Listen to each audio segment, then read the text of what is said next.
Vous pensez que l'intelligence artificielle de ChatGPT vient de la Silicon Valley? Vous avez tort à 50%, car c'est l'Afrique, l'IA est bête. C'est la face cachée de l'IA, le travail de l'ombre. Pour que ChatGPT et Gemini apprennent, ils ont besoin d'humains pour labelliser les données. Des milliers d'humains.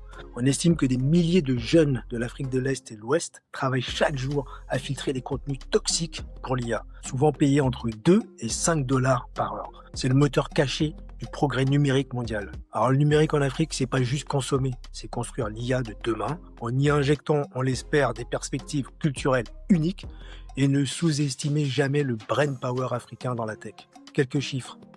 2 dollars par heure. C'est le salaire moyen d'un annotateur de données au Kenya ou en Éthiopie. Pour les entreprises de la Silicon Valley, c'est une main-d'œuvre hautement qualifiée et pas chère. Super les gars. 95% de précision, c'est le niveau d'exigence demandé aux travailleurs africains pour étiqueter les images qui permettent aux voitures autonomes, Tesla et autres, de ne pas écraser les piétons. 50 000 et voire plus emplois. C'est l'estimation du nombre de jeunes Africains travaillant directement pour des plateformes d'externalisation d'IA, comme Sama ou Appen, au Kenya, en Ouganda ou au Nigeria en 2025. 1200 milliards de dollars, c'est ce que l'IA pourrait ajouter au PIB de l'Afrique d'ici 2030 si le continent capte seulement 10% du marché mondial.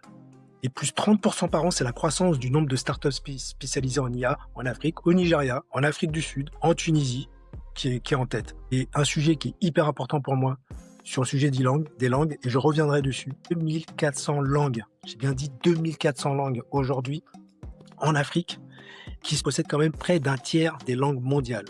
C'est le plus grand, je dis bien le plus défi et la plus grande opportunité pour les IA d'LM, comme ChatGPT, pour devenir réellement global. Mais en fait, le vrai sujet, c'est qu'il y ait une licorne en Afrique qui puisse justement travailler sur ces sujets-là et qui sont propres à nos problématiques en Afrique, et notamment les problématiques d'inclusion. Je reviendrai plus tard sur ce sujet-là.